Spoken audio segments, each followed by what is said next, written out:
लिखे हैं कोना कारण से काहे बदे सृष्टि पर कवन ऐसन देवी और देव होन जेकर पूजा नाम है। बतावल गई लिखल गई का कारण कवन होला या पमनवा पूजा ना भैया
जिन्होंने सृष्टि की रचना की उनकर धरती पर पूजा ना भइल के कर ब्रह्मा जी का। सृष्टि की रचना करने वाले वही हैं, लेकिन दुनिया में उनके लोग नहीं पूजलन। दूसरे बंद में बताया गया का बतावल गई भूटी संजीवनी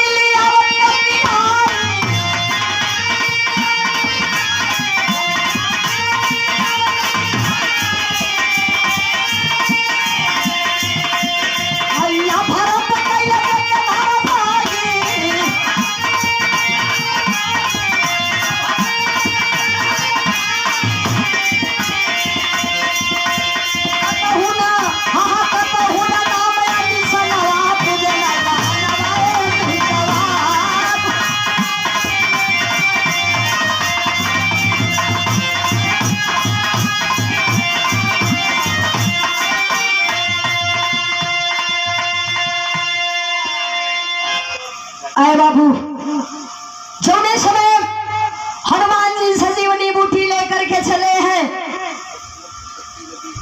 लक्ष्मण जी के शक्ति लगल बा। जोने समय संजीवन बूटी लेके आवत हुन भरत जी एक ही बाण में हनुमान जी के जमीन पे धराशाही कर दिए। लेकिन धरती पर हनुमान जी का पूजा होत बा, दुनिया पूजा करत है, लेकिन इतना बड़ा शक्तिशाली भरत जी उनकर पूजा धरती पर ना होता। तीसरे बंद में लिखा गया का लिखल गई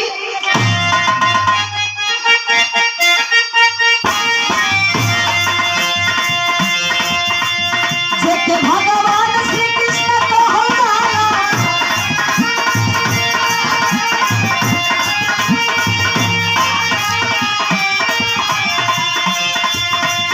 उनके बहेलिया जंगल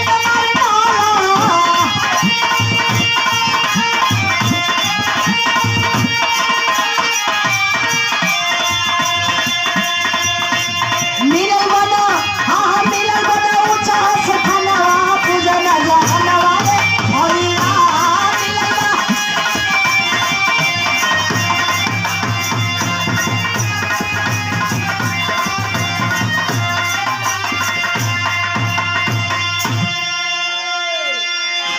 आए बाबू बतावल गई जे के भगवान श्री कृष्ण बतावल जाला।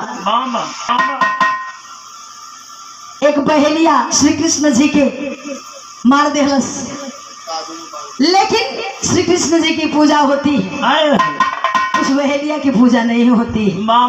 बतावल गई चौथे बंद में लिखल गई का लिखल गई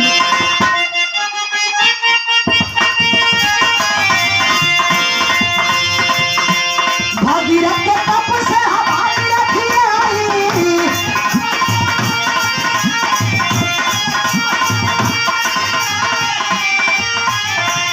पाप वाले दाग नगर से धोई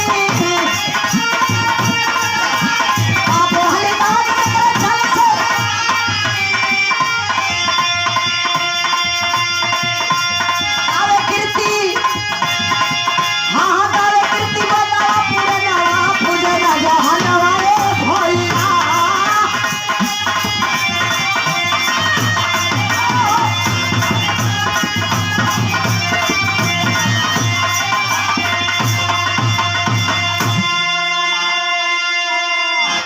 भगीरथ के तपस्या से गंगा जी अलिन।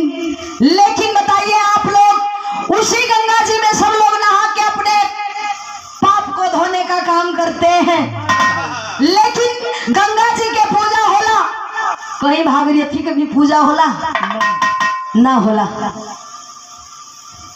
आखिरी बंद में बतावल गई, खानदान का परिचय बतावल गई। कैसे बतावल गई?